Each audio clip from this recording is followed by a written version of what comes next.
You're listening to Bro Down Podcast all fucking day. Oh, yeah. Hey, everybody. Welcome back to Bro Down Podcast. I'm Andy Smith. And I'm Tim Fulton. What do we got, Andy? We got Fight Fan Weekly right now going on.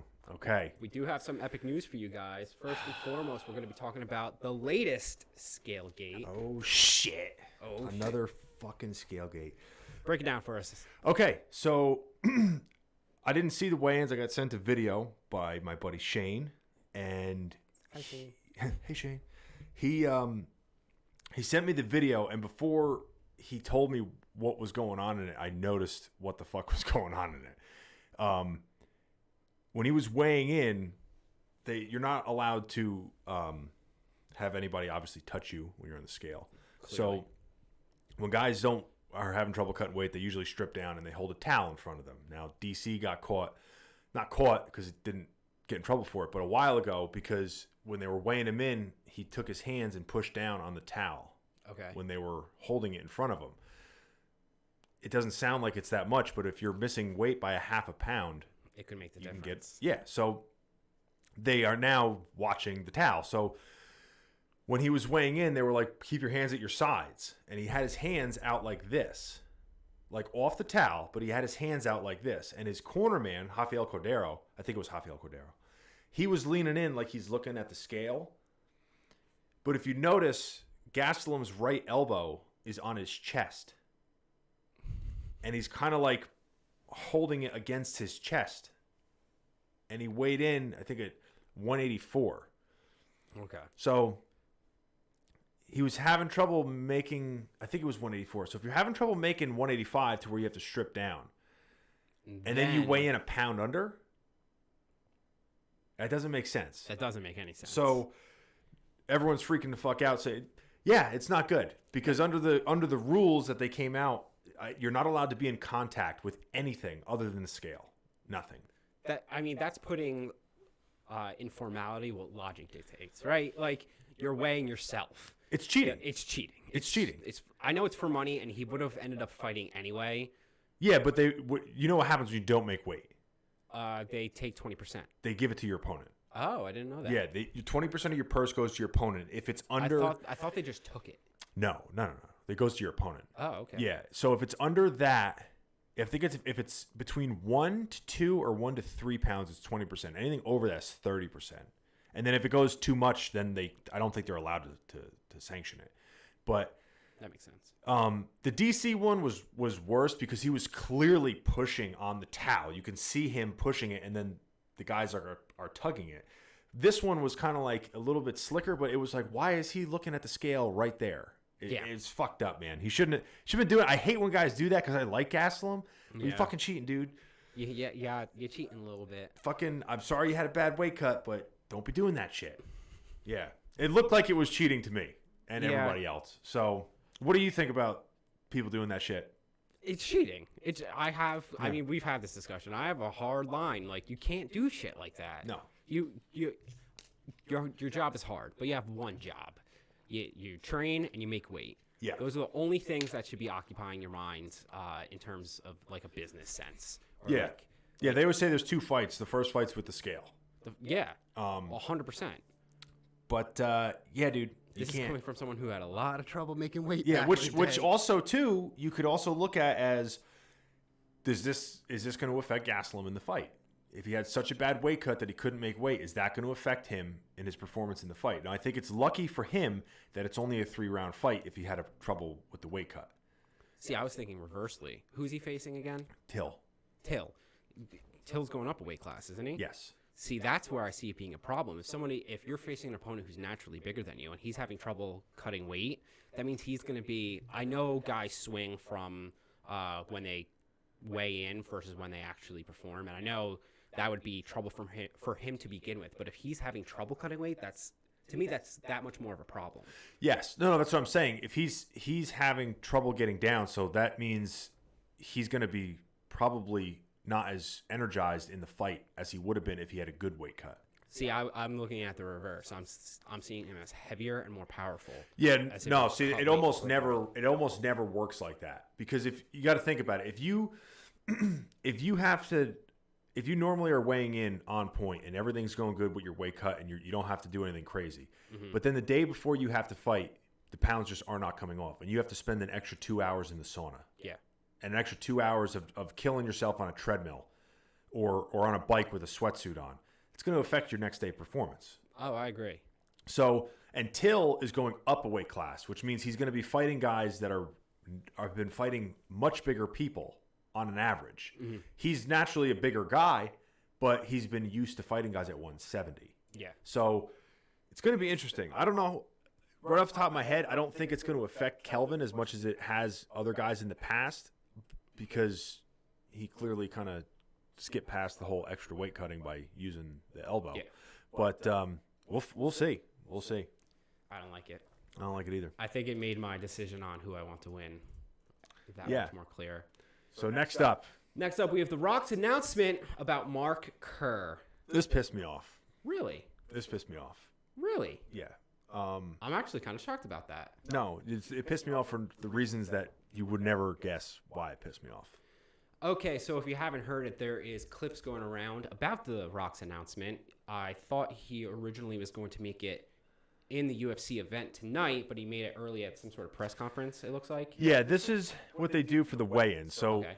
because the UFC is so popular now, what they used to do, if you look back 10 years ago, the weigh-ins used to be in front of maybe a couple hundred people. Yeah. And then 5 years before that, maybe a dozen people, just some press. Now, for big events like this, they have basically sold out arenas That's for the ridiculous. press conferences. Or, I don't know if they charge tickets for it or whatever, but they're sold out. Like thousands of people go to these. Yeah. So The Rock is up there, but saying he needs to make a big announcement all week. And there's this thing in the MMA community, as far as the fans go, where I don't care what anyone says, the guys that are the hardcore fans kind of hate the casual fans on some level. I can imagine it being the same thing for hardcore football or hockey fans when they spend too much time around like either fair weather fans or people who just rock all the jerseys but know nothing about the team. Okay. So the reason why this is so annoying to me... I have issue with that, but continue. Yeah, the reason why this is so annoying to me is because The Rock came out and announced that they're going to be making a movie Okay. about Mark Kerr. Do you know who Mark Kerr is? I do not. You do not know who Mark Kerr is because you are newer to MMA Correct. and you didn't watch it back in the day. Correct. Okay, Not religiously like you did. little background information. Mark Kerr was one of the original, like, superstars, for lack of a better term, in MMA. Okay, that's He was fair. a 265-pound wrestler. Looked like he was on all the steroids, probably because he was. Okay? He was undefeated. His nickname was the Smashing Machine. Okay. Okay? So he also had submission game. Like he was one of the newer age people for the time who wasn't just a wrestler. Like he learned how to do a lot of other things. Okay. So they made a documentary on Mark Kerr in like 99, 2000.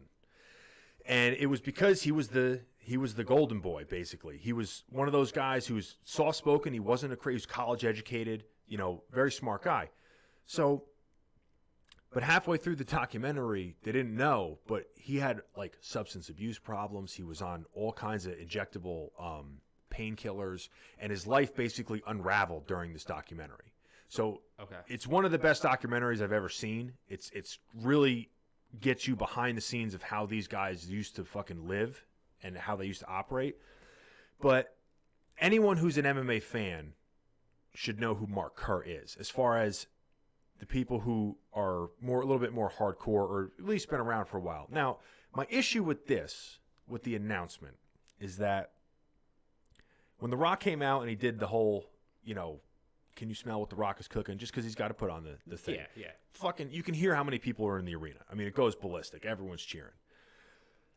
He announces this, and just take your headphone and just put it to the side and listen to the feedback that he gets when he announces that Mark Kerr, they're making a movie about Mark Kerr. Myself and Seven Bucks Productions are going to make a film about the life of one of your founding fathers, the pioneering founding fathers, the Smashing Machine, Mark Kerr.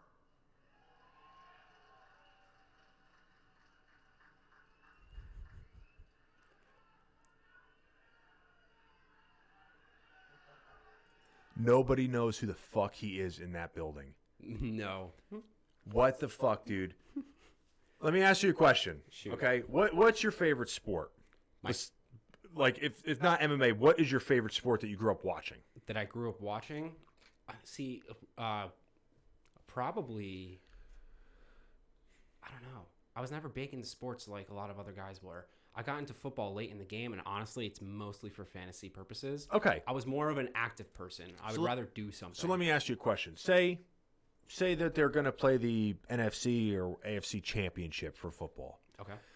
And they're going to hold a press conference the day before. Okay. In an arena, and it's like, all right, what happens at the press conference? And it's like, you watch the players come out for 2 minutes, and that's it. They walk out, they wave, they leave. You don't really get to talk to them, nothing. And, there's other things to do there. If someone said, hey, they're holding that in New York City, do you want to go to that? I have a free ticket. Would you want to go to that? It's between the Patriots and the Giants. Would you go to that? Yeah, 100%. Okay. Now, if they said, all right, tickets are $100, Would I go to that? yeah, would you pay $100 to go see that? Maybe. Maybe, right?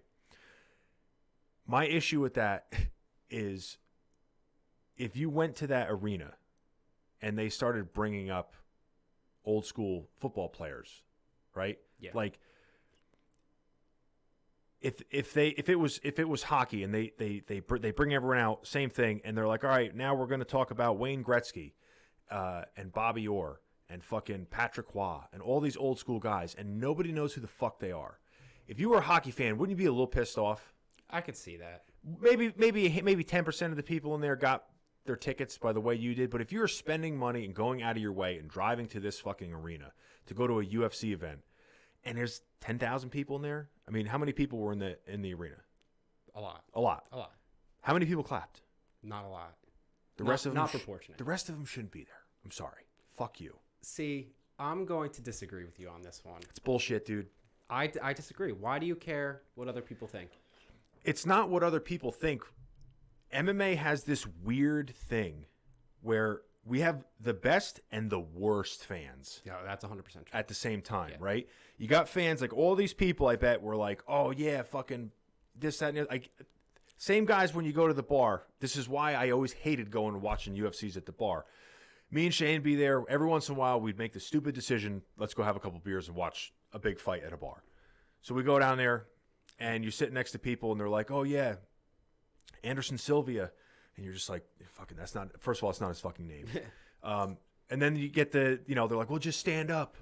Just stand up. Like, he's a pussy. Who the fuck, I wouldn't have tapped." All that shit. We Okay, have the worst fucking fans. That part would annoy me a little bit. But let me flip this on you a little bit. Okay. You have someone who's trying to get into MMA, right? Yeah. They are realizing that they're enjoying the sport. Yeah. They really like it. Mm-hmm. They go to this event because they're trying to get more into it. The Rock announces that he's making a movie about Mike Kerr. They've only been a fan. Mark Kerr. Yeah, see, I'm embarrassing myself even by telling this story. I'm going to say that Not was helping your case. I was going to say that was on purpose. So they want to be a part of the sport. They're enjoying it. They don't know who Mark Kerr is. Are you saying fuck that fan? Because they haven't. Are you saying that everyone who has started watching the sport in the past year, who hasn't gone back and watched old UFC clips and knows the name of all the top fighters from 1995 to 2005. The reason I say fuck that fan is because you're not clapping. You're not even saying. But they don't know who Mark Kerr is. But that's like, if I wouldn't, like, I had this conversation with Shane yesterday about the fucking NHL thing. Yeah. And I was like, if I went to an NHL press conference like this and they brought up a bunch of names of the pioneers of their sport. Okay. I probably couldn't pick any of them out of a lineup, but if I'm going to that event in hockey, I would probably know their names at the minimum. I'd either know their names or I'd have the fucking decency to clap when they announce that they're going to make a movie about one of the founding. He just gave an excellent. They don't know speech. who that guy is. You're an asshole. Then you're an asshole. See, I disagree. If you're a new fan, you can't. If you're a new fan, why the fuck are you there? Because you want to get into the sport. You're excited about it. You want to learn more. I can't. It annoys me. I can see why it would annoy you, but I think you're doing a little bit of an overreaction. You can't say fuck you. Oh, 100% I am. 100%. 100% I'm overreacting. This is all right. Let's put it this way. Okay. Someone is trying to learn about the sport. They are going to this event to learn about the sport. They're going to that event because they think that Whoa. it's gonna. Oh, it's Masvidal versus Diaz, bro. So, that's what the people that didn't clap are there for. Even if that's the case, you can't just say fuck all these people. The thing is, the issue is here is that I agree with what you're saying. Yeah. I totally agree with what you're saying. It's an overreaction on my part. But you are not a big sports fan, so you don't have anything to attribute this to. That would be like going to a gaming event and then them saying like, all right, we're going to announce the remake of Zelda, and nobody claps because nobody knows what the fuck Zelda is. I understand. You mean to tell me you wouldn't get a fucking nosebleed? I understand your anger. I get that you're like internally offended, but I'm just saying that He was even offended. He's trying not to. He's trying so hard not to flip out. You need these people for the UFC to survive, right? Not every fan can spend hours a week watching old UFC clips. You're right. Or what if it's a 14 or 15-year-old kid who wasn't even alive? That's fine, but that's not the majority of the people that are in the arena. You counted? I'm sorry, I'm being a dick. my point is that I'm not. It's not about like if it's the outliers or the newer fans. That arena has thousands of people in it. You could, if you broke that footage down, I bet you could point out how many claps because you can hear them individually. I know. That is my fucking problem with it. There was 10 people in there that maybe knew who he was and were probably clapping because they thought they should. Yeah, I agree, but I go back to my point. I don't think you can say fuck you to all these people. I say welcome them as fans. Maybe this will be a learning experience, and maybe they'll be more inclined to learn a little bit more about the history of the sport as opposed to just what's going on now. Yeah, I hope they would, because that's an embarrassment. That's embarrassing. Poor Rock. It is. But, yeah, okay. Yeah, it's fucking embarrassing. He's embarrassed. He thought that was going to get, like, a holy shit, they're making a movie about Mark Kerr. Yeah. This is going to be fucking awesome. And he got, like, woo. See, yeah. The sport, literally. The sport, relatively speaking, is still new. So yeah, so you don't have to be 95 years old to know who Mark Kerr was. He's still alive. He's in his mid-50s. I know you don't have to be old to know who Mark Kerr is. I'm just saying no one does because no one used to watch it. All right, yeah. How many Mike Kerr, or I said Mike again. Jesus fucking Christ. How many? I'm going to do it just start pissing you off. How many Mark Kerrs are there? If you can go back. What do you mean? All right, Mark Kerr is one of the founding fathers of the UFC.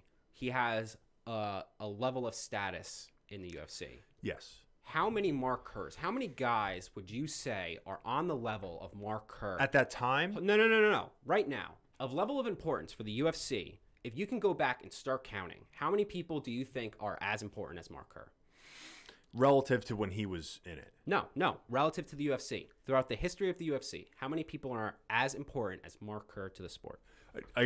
Rephrase the question. I'm having trouble understanding what exactly you're asking me. My point is, I'm trying to say you're offended that no one knows who Mark Kerr is. I'm not saying that they showed this thing in a sports arena in a fucking or a TV show in an office and no one knows who he is. It's at an event for the sport. Yeah, but what I'm trying to say is not everyone has the ability to know everything about the sport. That's fine. More than 10 out of 10,000 should. I agree with you, but yes. I'm just saying you can't say fuck everyone. I'm not. Those 10 people that clapped are fine. The rest of them could go fuck themselves. All right, I think Andy and I are going to have to agree to disagree. We're going to agree to disagree on this. Andy's I'm an asshole. Also, you have to watch the Smashing Machine documentary so you understand. No, I will. Don't I have so much work to do. Yeah, I know. Let us know if you know who Mark Kerr is in the comments down below. Don't do it. Mention him as Mike Kerr to really piss Andy off. And in the meantime, we'll see you guys next time on Monday. Yeah. With the fight recap. Peace out, everybody. You're listening to Bro Down Podcast all